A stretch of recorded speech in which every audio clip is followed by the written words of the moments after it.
Olá, pessoal, tudo bem? Vamos começar a falar sobre contratos administrativos. Mas antes de entender este capítulo do direito administrativo, antes de falar de contratos e de seu regime jurídico, é preciso que nós façamos uma introdução. É preciso que nós compreendamos o movimento de concertação administrativa e, dentro desse movimento de concertação administrativa, o fenômeno da contratualização. Então, antes de falar dos detalhes dos contratos administrativos na lei de licitações, na lei de concessões, na lei de PPPs, é preciso que nós compreendamos esses conceitos introdutórios gerais. Quando nós falamos de concertação administrativa, nós estamos falando de um modelo de administração pública que se baseia fortemente na construção de consensos. Concertação administrativa é sinônimo de consensualização administrativa, ou seja, a consensualização indica um movimento que ocorre tanto no âmbito legislativo quanto no âmbito doutrinário e que tem valorizado de maneira crescente a construção de consensos nas relações em que a administração pública se envolve. Nós podemos observar essa preocupação com a construção de consensos, com uma administração pública dialógica, com uma administração pública que dialoga mais, que conversa mais, tanto no âmbito interno, ou seja, naquelas relações entre órgãos públicos, entre entidades administrativas, como também nas relações da administração pública com a sociedade e com o mercado. Então, tenha em mente o seguinte: concertação administrativa é sinônimo de consensualização. Alguns autores chamam isso também de consensualidade, não é? Mas me parece que esse termo consensualidade seja um pouco impreciso, porque, na verdade, a consensualidade é o resultado disso tudo. Então, na verdade, concertação é consensualização e isso significa busca de consensos na administração pública, no exercício das funções administrativas. Há algumas discussões sobre a substituição da administração pública baseada no poder unilateral, na imposição de decisões, por esse modelo de administração consensual. Eu entendo particularmente que esse modelo de administração consensual não substitui a gestão pública baseada em atos unilaterais. Na verdade, o que nós temos percebido é que esses dois modelos convivem. E, inclusive, muitos dos instrumentos consensuais acabam aderindo aos processos administrativos tradicionais de decisão unilateral e coercitiva. Pensem, por exemplo, no acordo de leniência. O acordo de leniência é um instrumento consensual, mas que adere a um processo administrativo sancionador tradicional. Então, nós vemos aí o acordo de leniência como exemplo de administração consensual, ao mesmo tempo acoplado ao processo administrativo punitivo, que é uma manifestação da administração pública tradicional e unilateral. Além disso, nós podemos também dizer que muitos dos mecanismos consensuais são estimulados pelo modelo de administração unilateral. O que eu quero dizer com isso, por exemplo, é que se não houvesse um poder punitivo da administração pública, muito provavelmente ninguém buscaria firmar com a administração pública compromissos administrativos, acordos de leniência. Então, nós podemos dizer que um modelo de administração não repele o outro. Muito pelo contrário, há situações em que o modelo de administração unilateral acaba, inclusive, estimulando a consensualização. Por que nós falamos de consensualização, de concertação administrativa nos últimos anos? Bom, há uma série de benefícios atrelados a esse fenômeno da consensualização. Em primeiro lugar, nós podemos dizer que a consensualização tende a elevar a legitimidade das decisões e das ações estatais. Por que isso? Por uma razão muito simples. A partir do momento em que a administração pública dialoga com os destinatários da decisão, a partir do momento em que esses destinatários da decisão contribuem com a feitura da decisão administrativa, a partir do momento em que eles dialogam com a administração e fazem parte da construção da decisão, essas pessoas tendem a aceitar com mais facilidade a atuação estatal. Então, o pressuposto por trás dessa afirmação é o de que as pessoas tendem a aceitar com mais facilidade tudo aquilo que elas constroem em conjunto com os outros. E é por isso que se diz que uma administração consensual, uma administração que valoriza o diálogo, que abre espaço para a participação da sociedade, do mercado nas suas ações, é uma administração pública que tende a ser aceita com mais facilidade pela sociedade e pelo mercado. A partir do momento em que essa administração é mais aceita, é mais legítima, há também a tendência de se reduzir a litigiosidade, ou seja, de se reduzir o número de conflitos que as ações administrativas suscitam. E também, por consequência, ao se reduzir a litigiosidade, nós temos também uma diminuição da judicialização.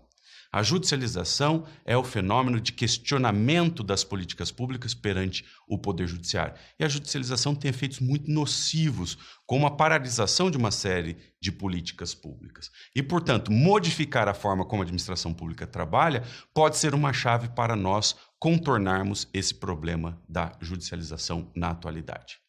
Nós também dizemos que a administração consensual tende a gerar mais estabilidade decisória e mais segurança jurídica. A partir do momento em que a administração constrói suas ações e suas decisões em conjunto com as outras pessoas, em conjunto, principalmente com os destinatários dessas ações e decisões, naturalmente, aquelas decisões são mais legítimas, são menos questionadas e, portanto, são mais estáveis e também são mais previsíveis. Nós falamos aqui de segurança jurídica porque esse modelo de administração pública tende a gerar mais previsibilidade. E, por fim, naturalmente, há uma série de ganhos de efetividade e também de economicidade nesse modelo de administração pública. Se a administração tem as suas ações menos questionadas pela população, naturalmente, a administração tende a gastar muito menos dinheiro para refazer os seus atos, para refazer as suas decisões e ações. Então, esse é um simples resumo de muitos dos benefícios que a doutrina especializada aponta em relação a esse movimento de consensualização, de concertação administrativa. Para nós termos uma visão geral desse assunto, eu costumo classificar os instrumentos pró-consensuais, os instrumentos de consensualização, em 3 grandes blocos. E aqui todos entenderão a relação da concertação administrativa com a contratualização. Vejam, há inúmeros instrumentos dialógicos, inúmeros instrumentos consensuais usados na atualidade. Alguns são chamados de instrumentos consensuais procedimentais pela doutrina, porque são utilizados pontualmente ao longo dos processos administrativos para gerar mais diálogo e construir consensos durante esse processo administrativo. Exemplo desses instrumentos são a audiência pública, que consiste em sessão oral de debates sobre algum aspecto do processo, e também a consulta pública, que é um instrumento pelo qual a administração coloca uma ideia, por exemplo, de elaboração de ato normativo para a crítica e manifestação da sociedade. Além desses mecanismos procedimentais, como as audiências, as consultas públicas, nós temos também mecanismos orgânicos. Esses mecanismos orgânicos nada mais são que espaços reservados para a sociedade, para o mercado, dentro das instituições públicas. Muitas instituições públicas são guiadas por órgãos colegiados, ou seja, órgãos de direção formados por uma série de pessoas. E em muitos desses órgãos nós temos a reserva de um assento para externos, ou seja, para pessoas de fora, para membros da sociedade ou do mercado. E esses membros externos também são recebidos nesses colegiados com poder de voz, ou seja, com poder de se manifestar, e com poder de voto, com o poder de deliberar conjuntamente com os agentes públicos que formam aquele órgão colegiado.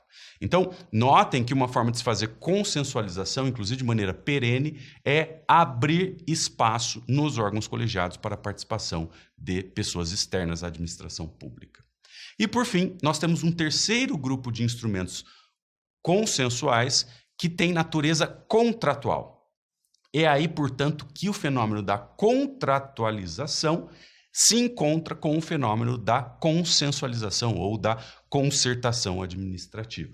Todo contrato está baseado num consenso mínimo entre as partes contratantes, entre as partes que firmaram aquele instrumento contratual. Então, nós podemos dizer que a contratualização é uma expressão da consensualização administrativa. E que nós percebemos no Brasil nos últimos anos um aumento do número de contratos, um movimento de contratualização que está atrelado a essa busca de mais consenso no funcionamento do Estado. Eu poderia citar aqui, apenas a título de exemplo, as novas figuras concessórias, como as parcerias público-privadas. Nós poderíamos falar também de novos ajustes cooperativos, como os termos de parceria, os termos de fomento, os acordos de colaboração e assim por diante, tá certo? Então, nós percebemos um forte aumento de instrumentos contratuais no Brasil, muito atrelado, portanto, a essa busca de consensualização. Bom, para nós fecharmos essa aula introdutória, vamos entender um pouquinho como funcionam as competências nessa matéria. Ou seja, a quem compete legislar sobre esses instrumentos consensuais. Vejam que esse assunto da competência é bastante complicado. Diferentemente daquilo que acontece lá no direito privado, em que o Código Civil traz um rol de contratos privados, aqui no direito administrativo a coisa é muito mais complexa.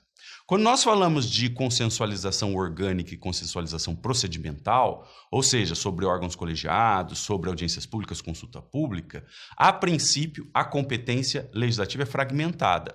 Ou seja, cada ente público vai cuidar dos seus próprios instrumentos em legislação autônoma, ou seja, os municípios vão criar a sua legislação, os estados vão criar a sua legislação e a União também criará a sua legislação. Então, não é possível no Brasil, pela leitura do artigo 22 da Constituição, por exemplo, que a União estabeleça para estados e municípios regramentos de processo administrativo. Via de regra, cabe a estados e municípios criarem os seus próprios regramentos sobre processo administrativo. Agora, quando nós falamos de consensualização por contratos, ou seja, de contratualização, a situação é um pouco diferente. Por quê? Porque o Congresso Nacional, no direito brasileiro, tem competência para expedir normas gerais. E essas normas gerais estão na Lei de Licitações, estão na Lei Geral de Concessões, na Lei Geral de Parcerias Público-Privadas, na Lei das Parcerias Sociais. Então, tudo isso é norma geral, ou seja, um conjunto de normas criado pelo Congresso Nacional e que tem aplicabilidade para a União, para os estados e para os municípios. Então, em relação à consensualização por instrumentos contratuais, o Congresso tem sim a competência para expedir normas gerais. Bom, e os estados e municípios podem legislar algo sobre esses assuntos? Podem legislar sobre contratos administrativos? Sim, podem legislar também sobre contratos administrativos, mas desde que respeitem as normas gerais editadas pela União com base no artigo 22, inciso 27 da Constituição da República. Tá certo? Um grande abraço e até a próxima aula.